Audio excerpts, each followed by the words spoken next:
You know what? Let's get into our first one. Yes. Ace Ventura, When Nature Calls. Now, astute regular viewers of the show might go, wait, you never reviewed Ace Ventura 1. What the heck? Yeah. Well, there's a simple reason for that. I didn't think I had actually seen Ace Ventura When Nature Calls before. So I said, well, I mean, I basically remember the plot of the first one. It's not like there's going to be any sort of great continuity or anything. Yeah. And what's funny about this one is I had thought I had caught the last 10 minutes of it on TV once. It's more like I must have caught like the last half of it because after a certain point, the movie suddenly started getting very familiar. Yeah. That's the sort of thing you don't really have in the streaming era to its pluses and minuses is there is no just turning on Netflix and randomly seeing the tail end of a movie. No, that's true. Yeah, that spontaneity and everything has gone with the went away with streaming.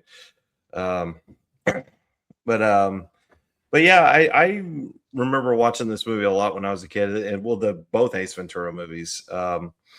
And of course Ace Ventura 1. I don't know if they. I in my head I always think like, well, they probably couldn't make that movie today because of the whole Einhorn is Finkel, Finkel is Einhorn. Right. But I don't know if you could make this movie today either. Yeah, I have a feeling that Jim Carrey today, especially like when he was being weirdly political in an artsy way a few years back, Yeah. I am sure if you pressed him on it, he would apologize for both of these movies. Now that I think about it, he might have apologized for the first one, like a few years ago.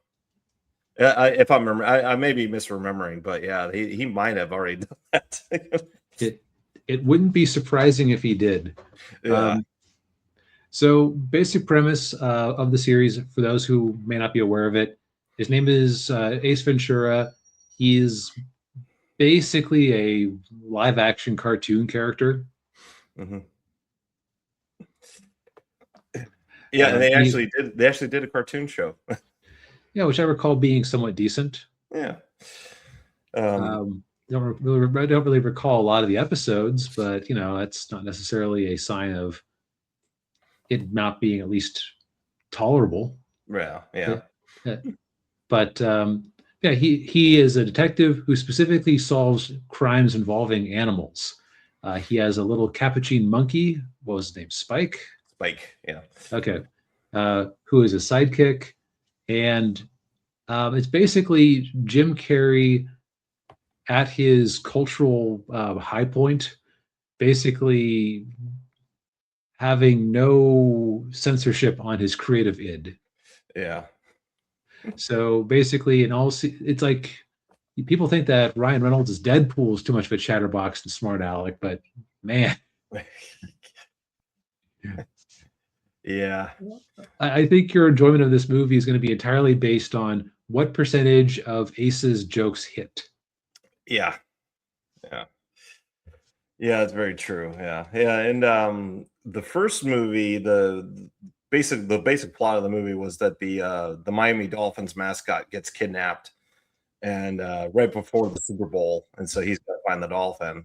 In this movie, actually, the opening scene of the movie, they parodied Cliffhanger, which was, for those of you who don't know, Cliffhanger was with Sylvester Stallone. It's Die Hard on a Mountain.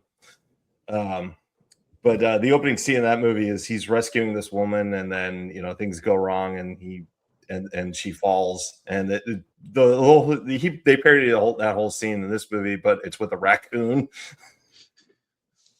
Yeah, and then he ends up at a Tibetan shrine, which maybe, of course, think of Hot Shots Part 2 because it also makes you think of the second Rambo movie. Yeah, where he's trying to live a peaceful life, and and also MacGruber, so it's like it's a well-worn comedy parody. Yeah. Oh God, I forgot about MacGruber. Yeah. So he's then we meet his sidekick for the movie was Green something. What was it? Green. Ace Ventura. Let's see. Is this British guy who looks like he's dressed like he's going on safari. Fulton Greenwald. And yeah, he shows up at the monastery looking for Ace, and the I don't know what the title is, but the head monk at the monastery, he said, "Well, I'm looking for Ace Ventura." "Oh, nobody here has a label." "Oh, he's an American. We all come from the same life force." He bends over and speaks from his rear. "I am." Yes, he is okay.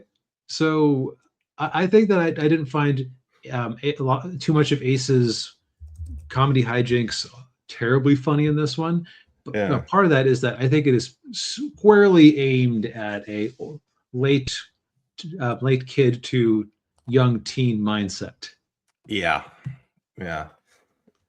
And having enjoyed this movie when I was a 10-year-old, I can attest to that. Yeah. Yes, because basically the whole comedy style is just being very obnoxious and like just inappropriate. It's like just all the things that a kid wishes they could do. Right. Yeah. And so Greenwald it shows up because he needs Ace's help because there's a missing animal. Of course, he doesn't tell him what the animal is. He said they need help finding this animal, and then of course he gets talked into leaving, and so he goes to Africa, this a fictional African country. I believe it's fictional. It was like what, Nibia? Nibia, yeah. Or Nimia, something like that. Yeah. And of course the whole thing, the whole reason he's going over is because there's this it's a bat. It's a sacred bat for this African tribe. And of course, we find the one animal that Ace is deathly afraid of. It's bats. Out of everything, it's bats. Yeah. And so he has to find this sacred bat for this African tribe before a war breaks out with this other African tribe. And of course, they're trying to align the two with this marriage between one tribe's princess and then the other tribe's first son. And hijinks and hilarity ensue. Yes. So just from like a world building perspective, this movie is very strange because like if this was a period piece starring Ace Ventura's father in like the 40s, I think it would have been more plausible. Yeah. But it's like it feels like it's either still a British colony somehow.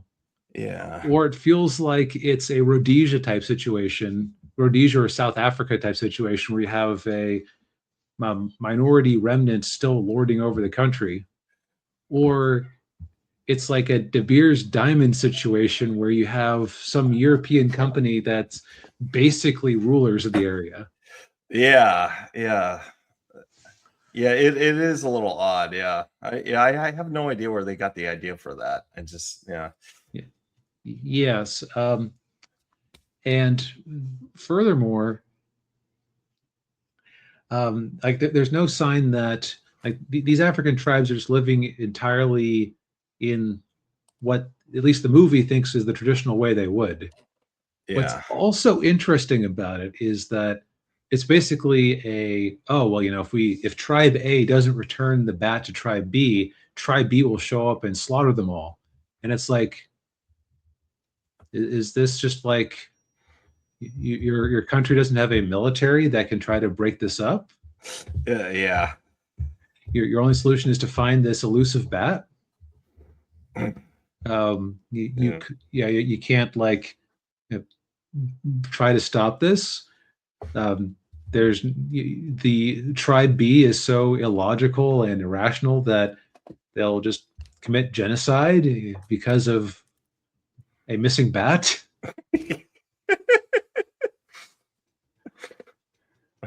It's best not to think about it too much. Exactly that type of premise. It's just like, okay, you have your ticking clock, you got to fix this problem. And this is in the context of what's even weirder about this is that they're in the middle of trying to marry off the ruler, like the princess of tribe A with the ruler of tribe B. Yeah. So it's like, and I'm going to transport this to a European setting. It would be like if the kings of, I don't know, Spain and France were going to like marry off their children, but oh, the French crown jewels have gone missing. So if we don't find them, France is going to roll in and slaughter everyone in Spain. It's like, what the hell are you talking about? Yeah. It makes no sense. Or at the very least, if it does make sense, it has very evil implications. Yeah. That's kind of goes back to what I said earlier. I don't think they can make this movie today. I don't think they would want to make this movie today. No. Although ironically, this is almost less racist than Wakanda is in its own way, because at least like it looks like they're all from one like the tribes are distinct rather than there being tribes that are basically just a mishmash of every African design concept the people at Marvel could find on Google image search. Yeah. Yeah. But All right, so outside yeah. of like weirdness of the setting, Yeah. but it's the actual mystery. I'm not going to necessarily spoil the mystery. I'll say that because it's basically all the movie has. It's all the movie has. And to keep the outside of Jim Carrey's antics. Yeah. Yeah. I will say that it's actually pretty well set up, and like the payoff is pretty reasonable. Yeah. I will say it does, like a lot of, again, like a lot of comedies, especially comedy sequels, it gets really silly at the end of the movie. Yes, definitely. Even sillier than the first one. That was pretty darn silly. Yeah, that was. Yeah. What would you know about pressure? Well, I have kissed a man. Yeah. Now go ahead. No, I was just to say, yeah, it gets kind of silly with all the animals and everything. Although I would not wanted to have been the whoever the animal handlers were on that during that scene, trying to keep all those animals together, especially the ones that are like, oh, that animal likes to eat that one. Oh yeah, like when they're breaking into the mansion. Yeah. Yeah, no, there were some effects here where I wondered how they did that, or like did they green screen in the people, or like were they animatronics or composite shots? But also amusingly, there's an elephant there. It is an Asian elephant, even though this is in Africa. It almost seems in keeping for a wasteful colonial administration to import a trained Indian elephant for no reason. Yeah. Yeah, because all the African ones are almost extinct. They have to get Are they doing better than the? They're better now. Yeah. Yeah, I was just thinking like which one is worse off, and I honestly couldn't tell you. Yeah. Anyhow, so I think it's sort of in this weird spot. I think this movie would be perfect for your 13-year-old son, but also if you let your 13-year-old son watch this movie, they will become obnoxious for a few weeks afterwards. Yeah. Because they'll want to imitate everything. Oh yeah, you'll be hearing a lot of "alrighty then." Thank you very much, or spank you very much, whatever. Thanks, thank you very much. Yeah. Or Chicago. I will say that Jim Carrey in the Sonic the Hedgehog movies is, I think it's a better performance than what we got here. Yeah. And it's partially just because he has something more to like riff on. And also, as the villain rather than our main character, you have some more, how to put it, you have some more leeway to be crazy. Oh, yeah. Yeah, I tend to agree. Yeah. Although I will say, as far as comedy sequels go, this is certainly one of the better ones. Oh yeah, there have been much worse. Yeah. and I will say, like, I too. Have you? I will actually defend Wayne's World too. Um, I thought that movie was really good. Not as good as the first one, but I thought it was still a funny movie. And this movie, yeah, like, yeah, definitely better than some of the other ones. Like, well, I mean, well, Dumb and Dumber 2, which I don't know where they were thinking of making that one. Wasn't that the one they made years and years and years later? Yeah, it came out. I Oh God, I think that came out like 5 or 6 years ago. think it was further back than that. I actually saw that one in the theaters, Uh, surprisingly, which I hadn't seen the first one, so I didn't have a point of comparison. So I thought it was, I actually kind of enjoyed that one, oh, but I would probably know better now. But like, yeah, there's a lot of famously bad comedy sequels. Caddyshack 2. yeah. Uh, what's another one? Yeah, yeah, there are a lot of them. Yeah, it's not a lot of them. Oh, wait. Police Academy gave us like seven Uh, of them. yeah, yeah, yes, yeah. Yeah, yeah. Should have stopped at one. But Joe Piscopo or whoever else had to make their money. Oh, no, Was who made Steve Gutenberg. Gutenberg That's it. a That's it. star? Yeah, That's right. That's right. yeah. Mixed them up. That's Anyway, yeah, so yeah, like very tenuous recommend for certain audiences who probably shouldn't watch it. yeah. So it's the perfect PG-13 movie, I suppose. Is it actually rated Yeah. PG-13? I It hope it. somehow it got a PG-13 rating. Yeah, I guess you never actually saw anything too inappropriate. There were a few funny scenes. Like there are some great lines, yeah, like mixed through. They're just, in my opinion, it's like the Jim Carrey antics themselves can get a bit tiresome. yeah, yeah. Yeah, Oh well. and yeah, and from what I heard too, he actually didn't want to do this movie. Okay. Um, Contractual obligation. yeah, yeah, and I think the only reason he did it was because his buddy was the director on the movie. So Steve it's Odenkirk. Steve Odenkirk. Yeah, so that softened him. Probably softened him a bit. But yeah, he Okay. didn't want to. He didn't want to do a sequel to Ace Ventura.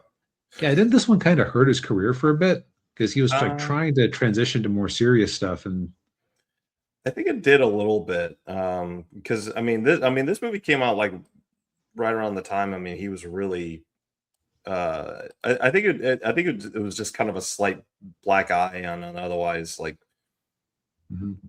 growing career. I mean, like last week we were talking about how like Ben Stiller was really big in the 2000s. I mean, mid to late 90s was all that was Jim Carrey's time. Yep. Yeah.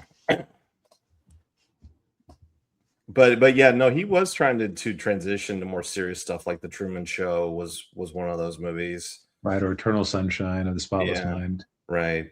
Yeah. Um, They did a way better job of it than Will Smith did. yes.